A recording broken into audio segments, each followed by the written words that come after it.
الحمد لله الذي خلق السماوات والأرض وجعل الظلمات والنور ثم الذين كفروا بربهم يعدلون هو الذي خلقكم من طين ثم قضى وأجل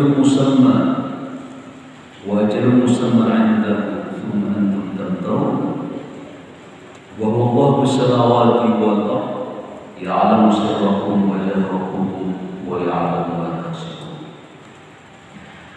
أشهد أن لا إله إلا الله وأشهد أن محمدا عبده ورسوله اللهم صل على محمد وعلى آله وصحبه أجمعين اللهم بك أصبحنا وبك أمسينا وبك نحيا وبك نموت إليه النشور اللهم إنا نسألك علما نافعا ورزقا طيبا وعملا متقبلا. وقال النبي صلى الله عليه وسلم رسول الله صلى الله عليه وسلم bersabda majtama'a qaumin fi baitin min buyutillah, tidaklah segolongan orang kata Nabi berkumpul duduk-duduk berbentah-bentah di masjid. Apa yang mereka lakukan di masjid untuk berkumpul? Yatluna kitabullah, mereka baca ayat Allah, atau yatadarusuna, atau mengkaji dars, mempelajari ayat Allah Subhanahu wa taala. Kecuali orang yang begitu kata Nabi diberi empat keistimewaan. Yang pertama, nazalat alaihimus sakinah, Allah turunkan ketenangan kepada mereka. Wa khasyyatumur rahmah, Allah liputi mereka dengan rahmat dan kasih sayang Allah. Wa haffathumul malaikah, malaikat mengelilingi sembari mendoakan mereka. Wa dzakarahumullahu fi man 'indah, dan Allah menyebut nama orang-orang yang duduk yang hadir itu di sisi Allah Subhanahu wa taala. Mudah-mudahan orang yang dimaksud itu telah termasuk yang duduk bagi sebelumnya. Amin ya Allah ya Rabbal alamin. Jemaah Allah, kita puji Allah, bersalawat kepada Muhammad sallallahu alaihi wasallam, semoga yang wafat Allah beri wafat dalam keadaan meninggal diridhai oleh Allah Subhanahu wa taala. Allahumma arham mautana, yang sakit semoga cepat sembuh. Allahumma shfi mardana, as'alullah al-azim rabbul 'arsyil 'azim ay yashfiku. Mudah-mudahan Allah Subhanahu wa taala memberikan yang terbaik kepada kita, memberkahi usia kita. Amin ya Allah. Kita masuk kepada ayat surat Al-Alaq ya. Ada 3 ayat yang harus saya sampaikan secara berangkai, karena ayat ini dianggap satu paket. Depannya sama. A'udzubillahi minasyaitonir rajim. Ara'aita alladzi yanha, ara'aita in kana 'alal huda, wa ara'aita in kadzdzaba wa tawalla. 3. Ara'aita alladzi yanha عبدا إذا صلى أرأيت إن كان على الهدى أو أمر بالتقوى أرأيت إن كذب وتولى لم يعلم بأن الله يرى.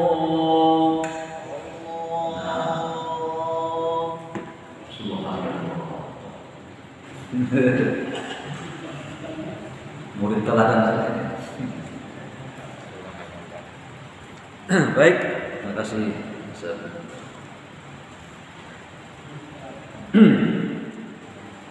Tahukah kalian orang yang melampaui batas? Tadi ayat di depannya itu ya. Apa kalla sekali-kali innal insana layatgha. Sesungguhnya manusia ini suka melampaui batas. Kapan manusia ini suka dia melampaui batas? Kapan? Di sini ayat menjelaskan ar-ra'ahu istaghna. Jika dia sudah merasa mapan, ya, mapan, punya uang banyak, aturan bisa dibeli, hukum bisa didagangkan. Mapan, punya jabatan yang tinggi, kekuasaannya melampaui batas konstitusi. Kalau saya artikan itu, mapan dia dalam kondisi ilmu, dia menyepelekan orang lain.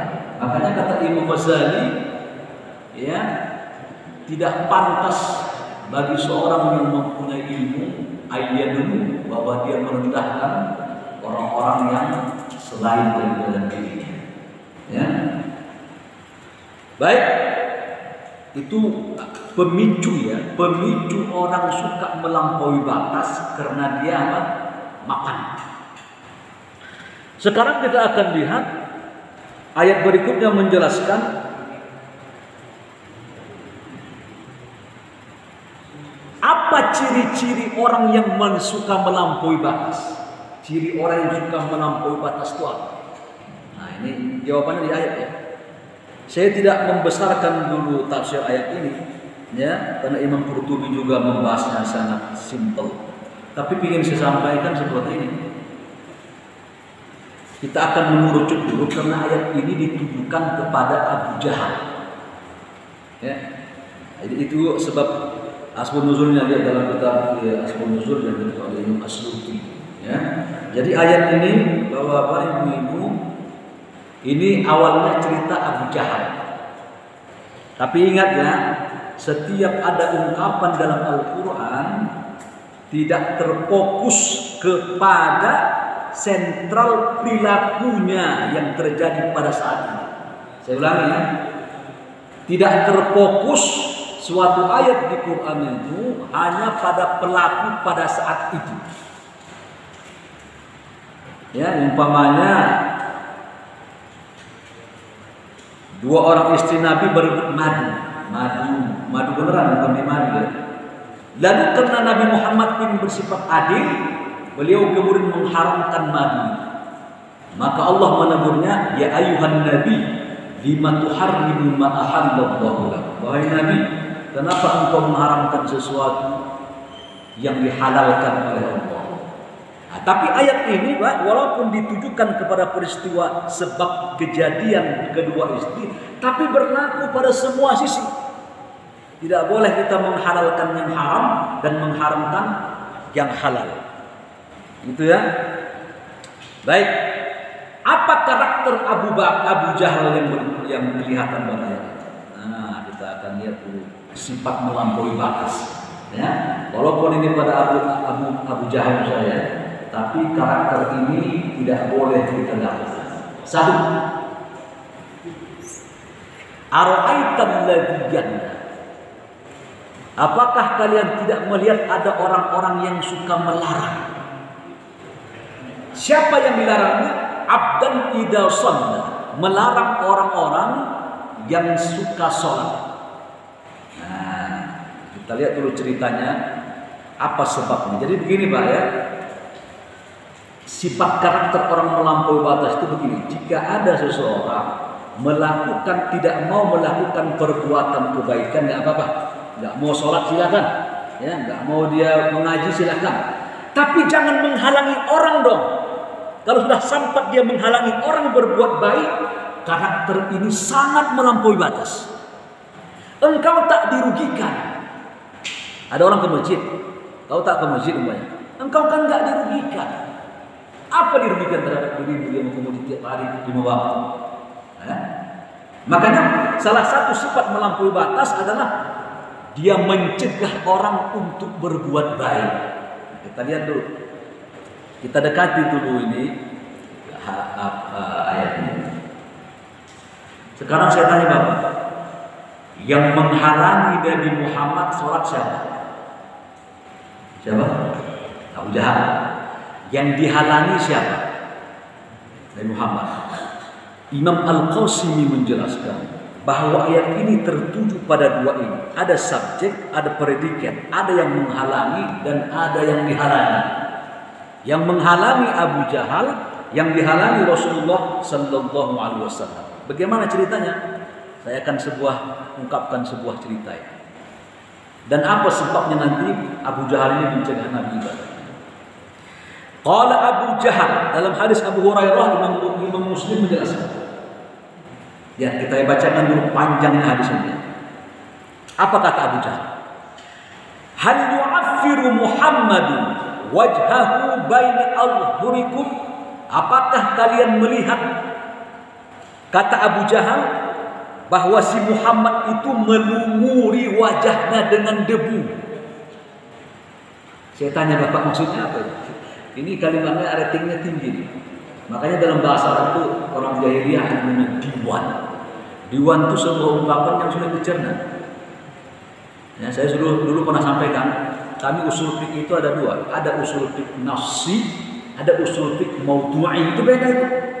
Nafsi itu Imam Baydawi susah dicernanya itu. Diperlukan syarah. Saya buat contoh begini. Saya dulu pernah sebutkan ya, disebabkan sesuatu hal itu, maka sesuatu hal itu dianggap penting karena dia mendukung kepada sesuatu hal yang lain. Maka sesuatu hal yang lain itu pun turut menjadi dianggap posisinya karena dia mendukung terhadap sesuatu kewajiban. Apa maksudnya? Sesuatu itu. Bapak nggak lulus itu, saya hampir nggak lulus materi itu karena sulitnya mencerna bahasa ulama dahulu itu. Tapi Bapak tahu intuisi tajamnya itu. Makanya Pak, begitu disebutkan supaya membuat sirah nabawiyah. Waktu itu kan loyo kaum muslimin berperang. Salahuddin itu membuat sayembara membuat sirah. Siapa pemenangnya? Pemenang siapa? Iya, pemenangnya Abu Ja'far Al-Barzanji. Kalau yang lain membuat cerita pada suatu hari bla bla, biasa itu. Dia membuat prosa. Dibuatnya prosa semacam sajak-sajak terhadap surah Nabi. Abtabi'ul idla'a bismidzatil aliyah mustadirran faidal barakati ala ma ana lahu wa awlah. Wa usad kalimat bagus. Attirillahumma qabrahu syarif. Jadi kalimat puisi menang dia. Ya, Abu Ja'far Al-Barzanji. Nah, saya kembali. Ulama dulu itu Pak, Masya Allah. Bapak tahu Ibnu Abbas Al-Fihris yang penemu pertama pesawat terbang. Bagaimana dia menemukan pesawat terbang? Atau umpamanya penemu tentang optik Al-Khawarizmi.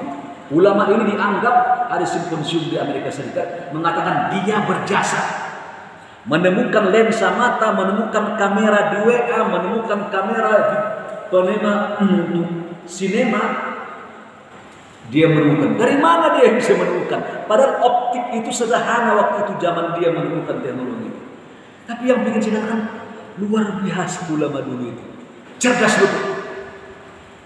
Bagaimana menemukan?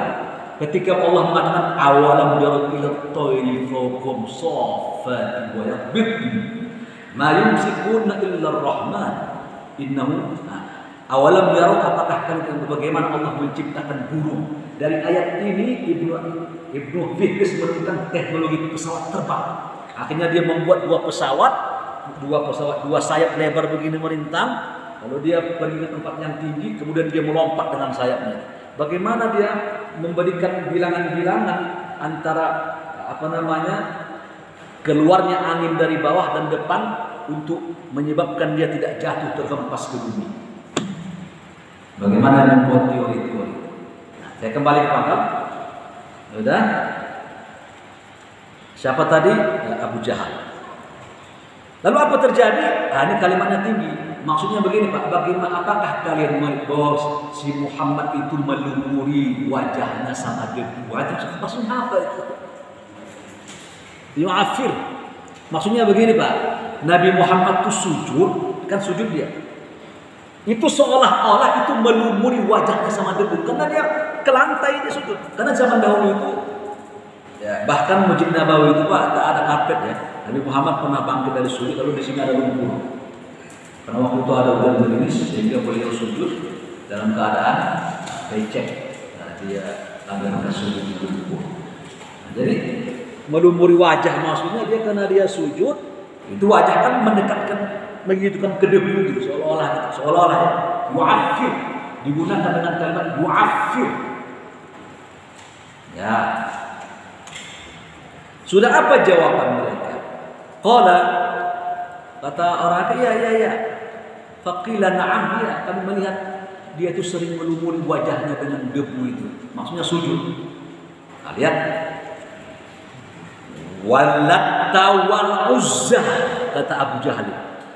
Demi Latta dan Uzza. Apa ini?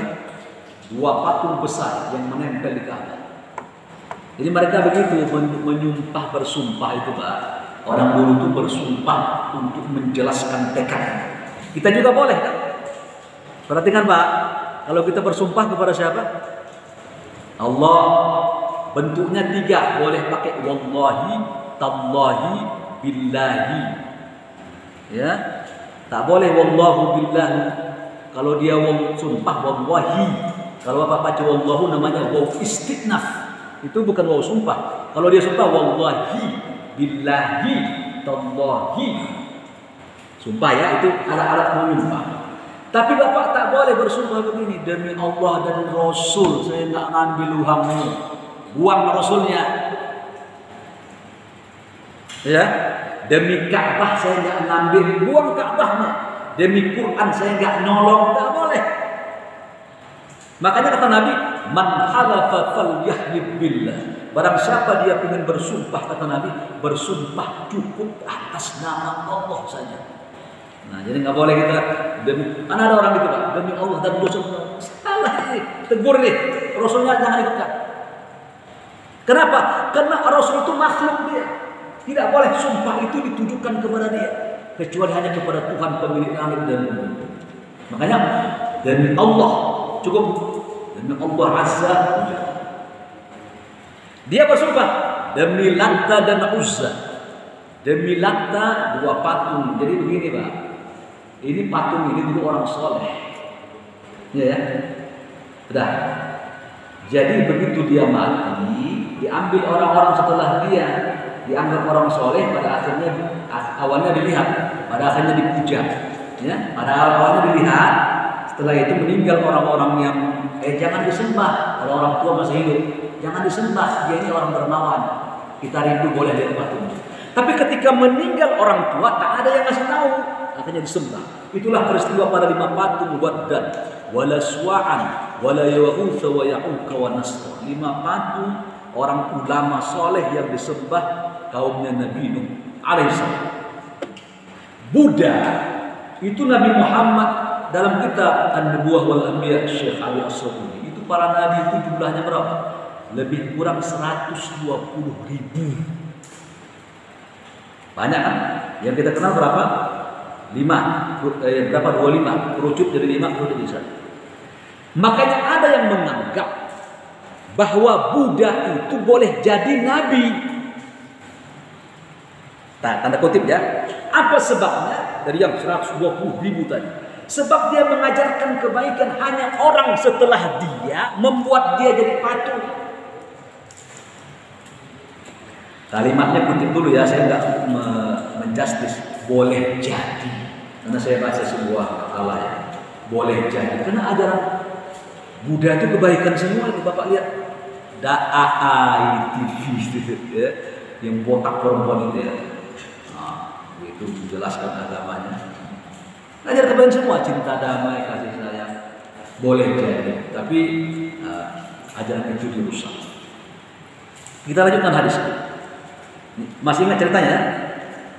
Aku akan demi Tuhan Lata Uzza la in ra'aituhu yaf'alu dzalika la aqta'anna 'ala raqibatayhi. Jika aku melihat dia, kata Abu Jahal, aku akan injak kepalanya, lehernya. Bayangkan mau injak kepala Nabi. Ya? Jika aku melihat dia menyungkurkan lagi wajah dia ke tanah itu, ke debu itu, aku akan injak batang lehernya. Digunakan kalimat nun taukid, la'aqta'anna. Jadi serius ini. Pertama dia bersumpah Lata Uzza, Tuhan yang dipakainya, kainkan dia. Itu geram itu Pak, marah itu. Jadi jika Bapak sama orang berteman begini Pak, berteman.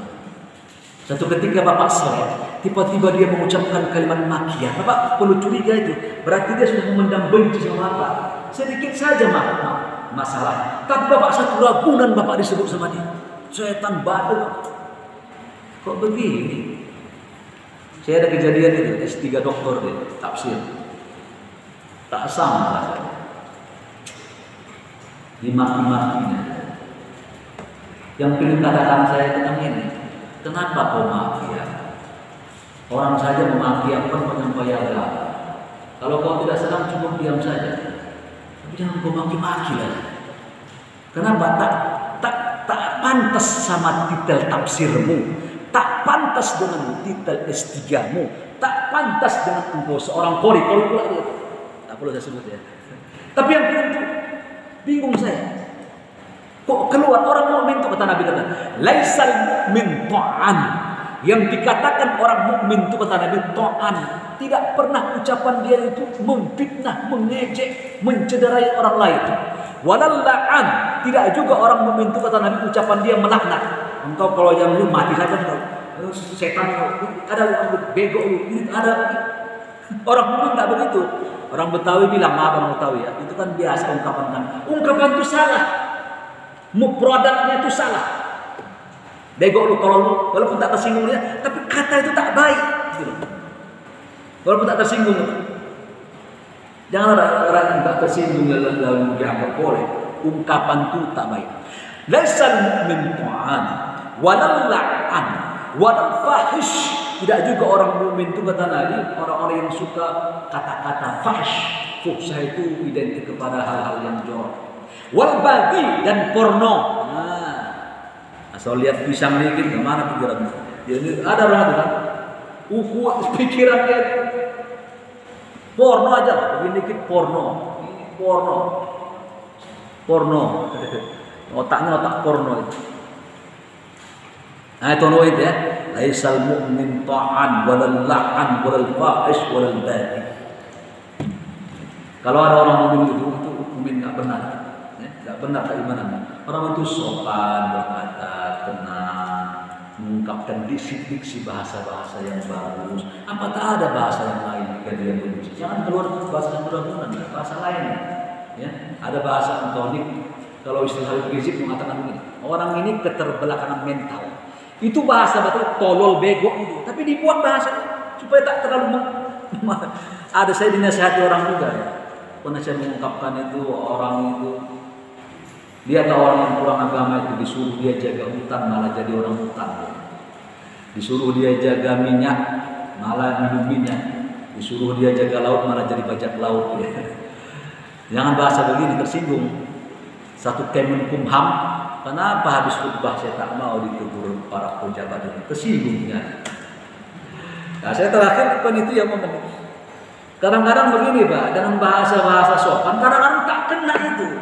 Tak kena sama dia itu, nggak kena ke batinnya, cuek aja. Tapi kalau bahasa begini baru terasa. Makanya Nabi Muhammad pernah mengucapkan kalimat yang tak baik. Perhatikan Pak ya, tidak semua kita ini tak boleh mengucapkan kalimat tak baik. Tak semua. Nabi Muhammad karena jahatnya orang Yahudi boleh mengatakan dalam sebuah tembok Bani Qainuqa, apa kata dia? Ya bani khinzir, wahai keturunan babi. Yabdal qaradah, wahai keturunan monyet. Kasar ini. Tapi di Quran ada itu ungkapan Allah itu. Wal khanazir wal qiradata wal khanazir wa abadan tauhid. Makanya kapan kita boleh mengucapkan kalimat kotor sama orang? Kapan itu? Nah, ayatnya ada. Bukan semua harus sopan-sopan. Ada waktunya kita ini kasar. Allah berfirman, La yuhibbullahu al-jahra bis-su'i minal qaul. Allah itu tak suka jika kalian jahat dengan terang-terangan mengucapkan kalimat jelek, buruk, kalimat tak bagus. Suka Tuhan. Ya. Terus kapan saya boleh mengucapkan kalimat jelek itu? Illa man zulim, kecuali jika engkau dizolimi. Bayangkan kamu Pak. Kamu utang begini, pelit apa itu? Setanmu dizolimi. Tapi kata Ibnu Abbas, jika engkau bisa menjaga lisanmu lebih baik. Tapi jika engkau ungkapkan pun itu, Allah tak menyalahkannya ya soalnya. Allah tak suka. Tapi jika engkau dizolimi, ketidaksukaan Allah itu diangkat. Tapi jika engkau dizolimi, ketidaksukaan Allah itu diangkat karena engkau dizolimi. Makanya kata Nabi ada 3 doa yang tak ditolak oleh Allah. Pertama doa siapa itu? Dakwah al-'abdi walidayhi, orang-orang yang durhaka pada orang tua. Yang kedua kata Nabi, da'watul musafir. Orang-orang musafir itu makbul doanya. Makanya Bapak kalau musafir ke Bandung, Surabaya banyak-banyak berdoa. Kata Nabi, orang kalau ketika musafir ini doanya makbul. Makanya mengayomi orang musafir, kasih santunan dia bekal, besar pahalanya. Wah. Yang ketiga kata Nabi, da'watul mazlum. Doa orang yang terzalimi. Fa innahu laisa bainahu wa bainallahi hijab. Karena sesungguhnya kata Nabi, antara orang yang menzalimi dan yang dizalimi itu tak ada di situ penghalang doanya. Begitu orang yang dizalimi tadi diangkatnya tangannya, ya Allah, binasakan dia, binasa kau. Wa in kana kafiran, walaupun dia kafir atau musyrik, kata Nabi. Walaupun dia kafir, Allah tidak lihat kafir musyriknya, Allah lihat dia ketika dizalimi itu.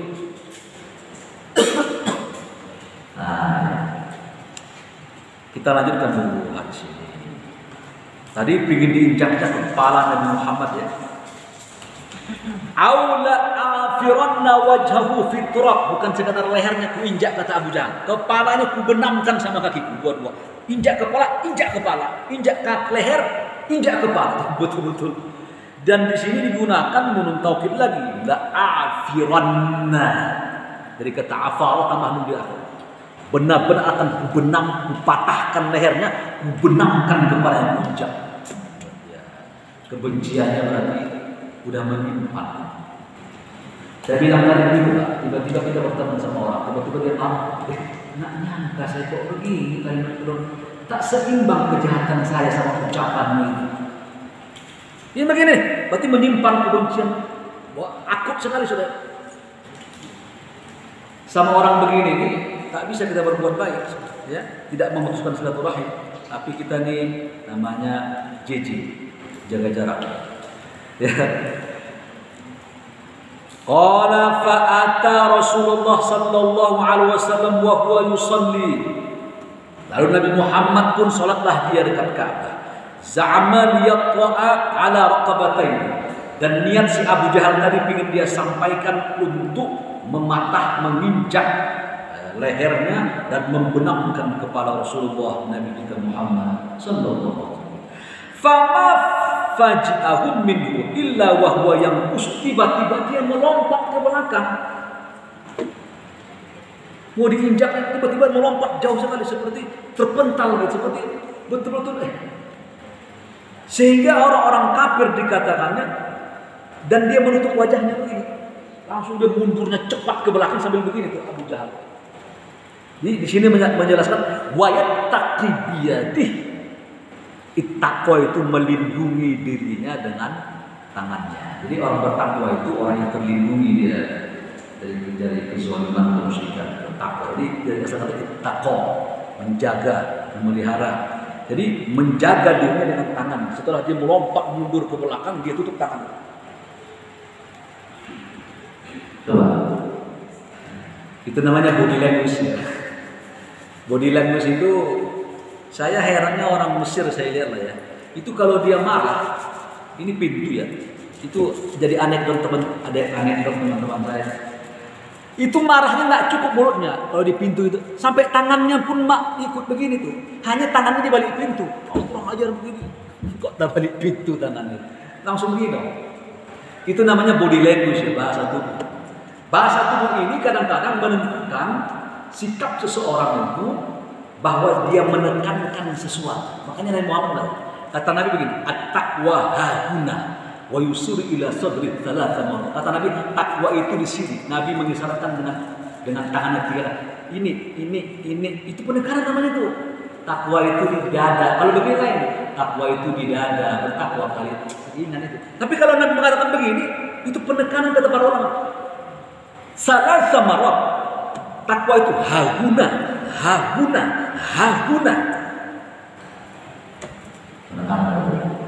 Hati-hati kita tuh.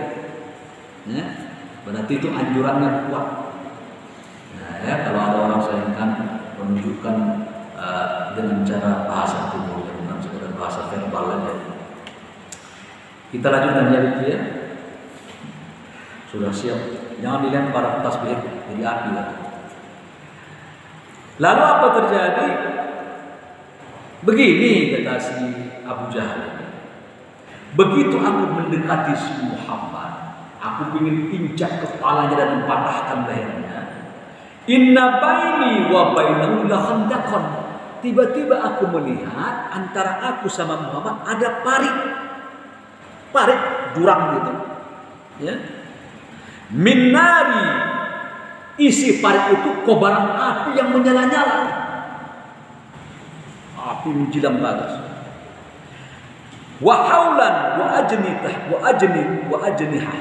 Aku melihat kobaran api yang menyala-nyala. Terus wa haulan.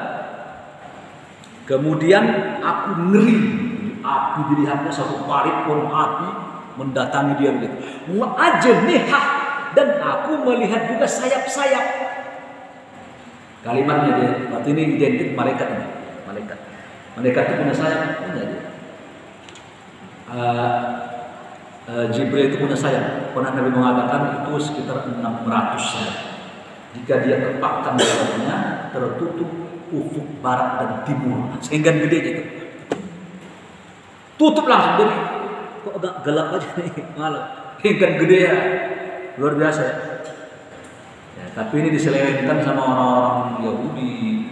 Ada dulu poster dahulu itu, ya, malaikat bersayap kepala perempuan, ada buruk, ya, ada malaikat juga dulu. Mereka mengatakan walillahi banat, Allah itu punya anak perempuan. Siapa anak perempuan Allah itu? Kata orang kafir adalah malaikat. Allah punya anak laki-laki siapa? Nah, iya, Nabi Isa alaihissalam. Ucapan mereka dalam surah At-Tur, ya. Allah juga punya anak perempuan. Siapa anak perempuan Allah itu? Malaikat. Itulah ucapan mereka. Yudhahuna bi afwahihim ma laysa laka bihi ilm. Mereka mengucapkan dengan lisan mereka tanpa ilmu pengetahuan. Sudah, kita lanjutkan kisah apa tadi? Abu Jahal tadi. Apa tadi lihatnya tadi? Ada parit, ada api. Sudah, kemudian lihatnya sayap-sayap yang siap menohok dan melukai dia. Faqala Rasulullah sallallahu alaihi wasallam, Nabi Muhammad berkata begini, kenapa engkau mundur? Tadi aku lihat begini-begini, kata Abu Jahal kepada teman-temannya. Lalu ketika melihat situasi itu, Nabi Muhammad berkata begini,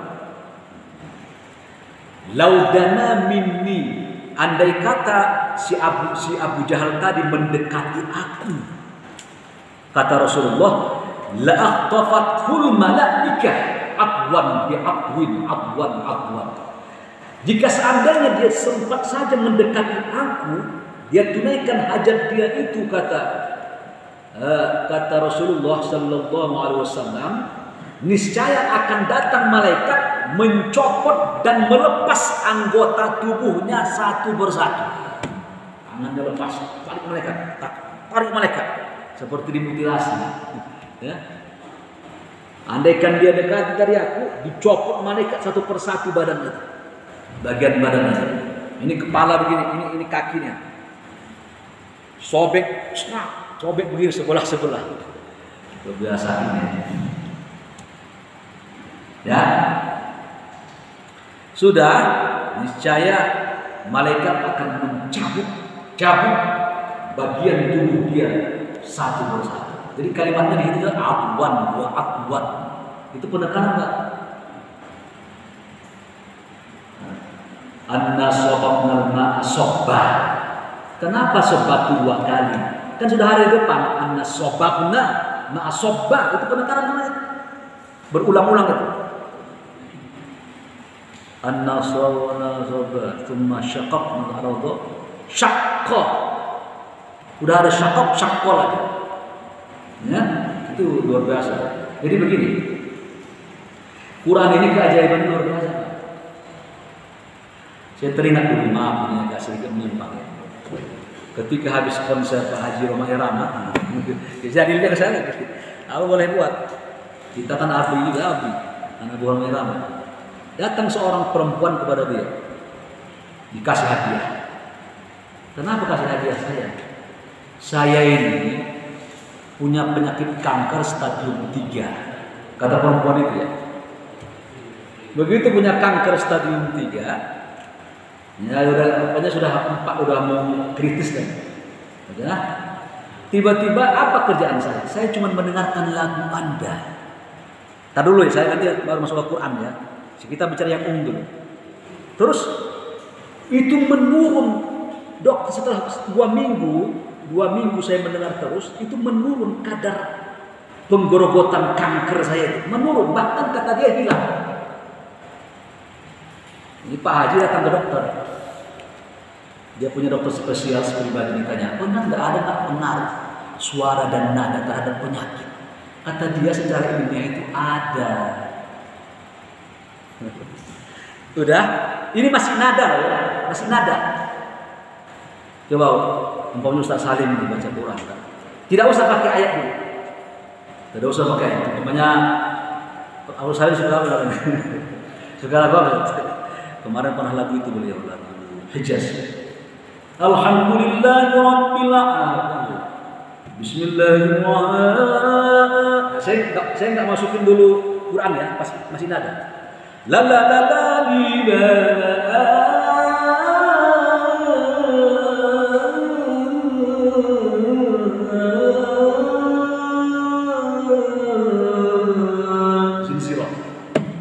Saya belum masukin ayat ya. Ingin saya katakan begitu Pak. Bagaimana nada itu jadi obat nanti. La la la la li, la la la la la.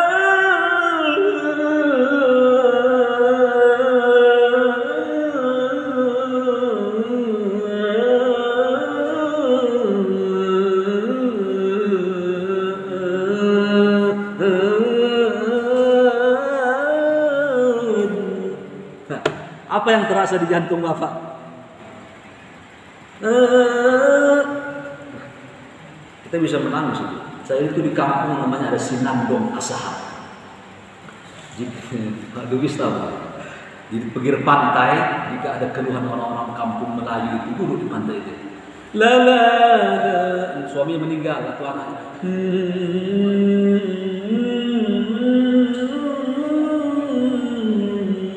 Sampai menatap di air laut, air sungai, tapi sedih hati.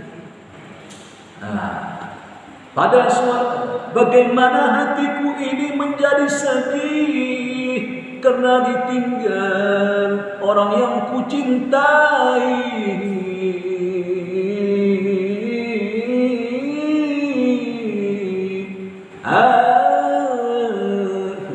Orang Melayu Sinandong, saya nggak tahu bahasa. Masuk ayat. Alhamdulillahirabbil alamin, Ar-Rahmanir Rahim, Maliki Yaumiddin, Iyyaka na'budu wa iyyaka nasta'in. Nangis lebih nangis. Ya. Bukan ya, itu ya. Makanya kata Nabi, hadis Imam Muslim, laisa minna man lam yatakhanna bil Qur'an. Tidak golongan kami, kata Nabi, orang yang tak mau mengiramakan Quran. Dilakukan tuh Quran masing-masing lah ya. Adnan ngelalu sendiri ya. Vokal masing-masing lah ya. Tadi apa ini? Imam kita ini Lagu Nahawan ya. Tapi saya senang vokalnya besar ya. Walaupun orang yang kecil ya. Besar vokalnya. Bisa di bibir jadi imam. Tinggal ditambah hafal. Ya. Dengan karena mundur saling mundur, saya mundur juga. Gerakan mundurisasi gitu. Nggak mau kita mundur ya. Baik, jadi gitu ya. Saya ingin saya katakan begitu Pak, bahwa Quran itu dia punya mukjizat dari semua lini. Bapak, makanya saya ada postingan saya itu, barang siapa dia 3 hari saja tak pernah baca Quran, maka bersiap-siaplah hati dia itu menjadi sepi dan kosong. Jangan Bapak tak baca Quran sehari saja. Ya, ada Quran baca. Ya, kalau Bapak tak bisa baca Quran, saya sudah katakan kepada Bapak ya, Bapak jangan mati kecuali Bapak sudah bisa baca Quran. Karena Quran ini menolong kita daripada mahsyar. Bagaimana dia bisa menolong Bapak? Bapak tak bisa bacanya. Saya nggak tahu caranya bagaimana ya. mau datang guru, mau bapak datangkan, mau datang ke sini ke Pak Mahali, mau datang duduk ke saya habis subuh silakan, ya. Nggak usah malu, bapak tak usah malu lah. Bapak jangan pikir malu, bapak pikir masa depan Pak di akhirat. Itu pikirkan. Kalau bapak mikirnya nasib saya di akhirat, pasti hilang malu. Ada kadang-kadang Pak Mahali bilang begini, dulu dibuat pengajian di sini ya, habis maghrib baca Quran. Itu ketika dites satu-satu, malu dia. Akhirnya setelah hari kedua hilang juga malu. Kenapa bapak pikirnya malu? Bapak pikir nasib bapak di padang mahsyar, tak bisa baca Quran. Pikirkan itu. Ya, cobalah, ya, usahakan. Setelah bapak bisa baca Quran, bapak cek bacaan bapak sudah nggak salah, benar atau bersalahan. Ceklah, cek panjang pendeknya dicek. Cek kan kalau bapak sudah baca. Bapak datangi guru-guru yang ada di sini. Ini melimpah ruang kita di sini. Ada yang bertanya, Istiqlal, pemenang internasional. Ada Pak Ustadz Ketut, Pak Mahali, Kori. Mana nih melimpah? Bapak sayang. Bapak tak sayang memampak.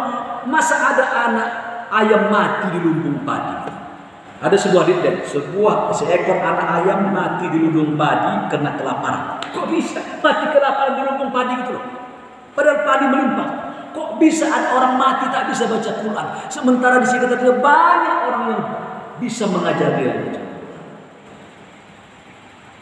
Makanya saya mengalami Jumat itu, ada Pak Mali nggak ada. Sebenarnya itu materi diganti, jangan baca Yasin tapi tajwid. Nah, ilmu itu membenarkan. Jadi bapak kasih pancing, setelah itu bapak masing-masing baca di rumah. Bapak sudah punya pancing, izat, ikhlas, ikhlas segala macam, sudah matang. Ya. Itu nanti pengaturannya bagaimana? Nah, saya serahkan para jemaah. Tidak harus suruh. Boleh saya tambah sedikit lagi supaya melengkapi. Jadi kalau saya berhenti sebelum suruh, nanti bapak keburu pulang. Jadi saya masuk suruh dulu habis supaya bapak sempat sholat suruh. Karena pahalanya lumayan. Sekarang saya ingin sampaikan dulu kenapa menjadi Abu Jahal itu benci kepada Nabi Muhammad SAW. Ya, penyebab bencinya ya. Kenapa benci sekali? Dan nanti kita masuk kepada sikap kita, kenapa kita benci? Nah, pertama begini Pak, pertama begini. Di sini para ulama menjelaskan kalimat aro'aita Imam Ar-Razi, aro'aita. Kenapa kalimat ini lita'ajub? Ini bentuk heran. Ini heran. Apakah kalian tak melihat ada orang suka melarang ibadah? Heran kita. Ada orang dapat petunjuk benci dia. Ada orang mencegah orang berbuat mungkar benci. Kok ada ya? Kok ada ya? Jadi kalimat para ulama aro'aita itu lita'ajub, sihatut ta'ajub. Heran mereka. Nah, 3 kata mereka. Saya ungkapkan itu pertama, mereka heran kepada Abu Jahal. Karena Abu Jahal ini Pak, ya, itu kenapa Abu Jahal itu benci kepada Nabi? Ini kan orang pernah didoakan Nabi ini. Abu Jahal ini pernah doakan Nabi dia. Ya, minimal pilihan lah. Walaupun Allah nanti memilih yang lain, tidak lagi Nabi pernah berkata, Allahumma a'azzal Islam. Ya Allah, perkuatlah Islam ini bihabbabataini rajulaini bi umaraini. Ya Allah, perkuatlah Islam ini di antara 2 Umar. Pertama Umar bin Khattab, yang kedua Amr, nama lain daripada Abu Jahal. Dapat doa Nabi dia. Hanya mungkin tak tembus doanya.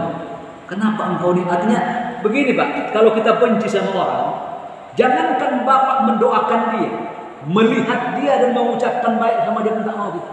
Suka saya. Buru-buru mendoakan. Nabi Muhammad ini kan masih mau dia mendoakan Abu Jahal. Walaupun nanti diserahkannya kepada Allah, pilihan Allah kan. Tinggal lagi mau ngangkat tangan pun hebat itu. Orang kalau sudah benci Pak, jangankan mendoakan tadi saya bilang. Ucapan baik pun kadang-kadang susah keluar dari mulutnya. Karena benci mendorongnya. Tuh. Yang kedua, sebab kedua, kenapa kebenci? Dia akan gelaran Abu Jahal ini Pak, adalah Abu Hakam. Gelaran dia ini Abu Hakam. Abu Hakam itu adalah bapak yang bijaksana. kok begini sih? Nak bijaksana banget, injak kepala Muhammad. Kalau kau tidak senang kepada dia, jangan begini perilakunya dong. Engkau ingin celakakan dia, engkau ingin bunuh dia. Orang yang bijaksana kok begini, nggak bijak. Alasan kedua ya. Alasan ketiga, kenapa dianggap ini menakjubkan kalimat ini terhadap Abu Jahal? Alasan ketiga, karena dia melarang orang terhadap ibadah yang agung. Apa ibadah agung itu? Salat. Wa man adzlam mimman mana'a masajidallah. Tidak ada kata Allah kezaliman yang paling fatal kecuali mencegah orang dari masjid, mengusir orang. Ayat lain menjelaskan sering dibaca sajadah sama Tuhan dulu. Wa man adzlam mimman dzukira bi ayati rabbih tsumma a'rada anhu.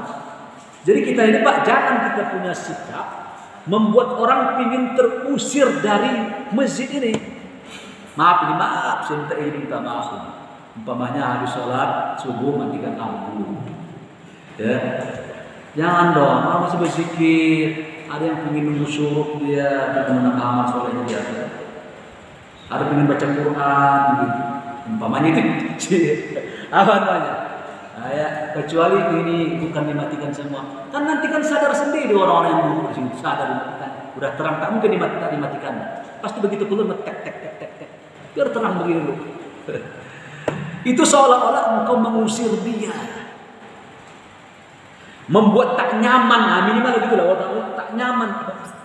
Orang tua saya aja umur 43, 45, 43, 44. Lupa saya umur saya. Lupain juga lah. Ya, saya udah begini, udah mulai menjauh. Harus jelas. Ya, Pak Win ya, kotik gitu. Nah, apalagi orang-orang tua kita yang tak jelas baca Qurannya begini-gini, mati lampu, matilah semuanya. Makanya saya sering pakai HP di pojok itu, karena kalau mati lampu cahaya HP-nya masih ada Qurannya. Nah itu. Apalagi umpamanya mengusir orang dari masjid, membuat dia tak betah dengan sikap kita. Ya, pura-pura kita kipas-kipas begini, kan gak enak loh mau dibersihin buat itu apa namanya. Kecuali jika ada hajat Jumatan segala macam. Apalagi, pokoknya segala macam yang membuat orang merasa dia tak betah di masjid. Makanya sebaliknya semua perbuatan yang membuat orang betah di masjid, tadi kebalikannya paling besar pahalanya. Bapak tiba-tiba datang ke sini, satu peti begini. Ini saya kasih kipas angin yang ada airnya. Ini rakaat di depan udah begini-gini dah. Saya lihat begitu sholat, saya lihat sholat zuhur asar, saya nggak mau sebut orangnya, saya tahu ada di sini jemaahnya. Kasihan saya lihat baju dia itu basah-basah di sini, bintik-bintik, aduh bapak ini nggak nyaman dia sholat zuhur, keringatan dia. Jadi sebaliknya jika bapak berinfak lalu meletakkan benda-benda di masjid ini supaya orang nyaman beribadah, nggak apa-apa. Kayak begini nih, berapa sih teh kotak itu, berapa sih harganya? Kalau orang bisa ngopi kopi luwak, taruh gitu tuh. Minum gratis. Kata Nabi di antara ibadah yang paling afdol itu adalah it'am,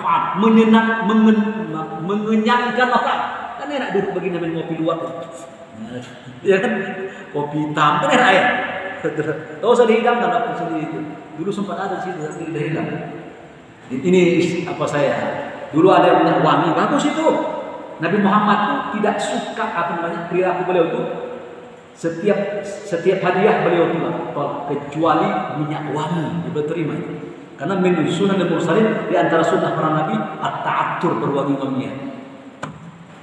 Ya wangi. Sedekah. Begini aja tuh colek Jumatan. Apa dapat pahala harum dia di antara sunnah Jumatan harum. Bapak colekin di sini dia. Bapak tak sadar bapak kiri kanan belakang. Subhanallah. Saya berpikir amalan ini kecil ya. Besar sekali pahala. Itu namanya amalan ringan mendulang pahala.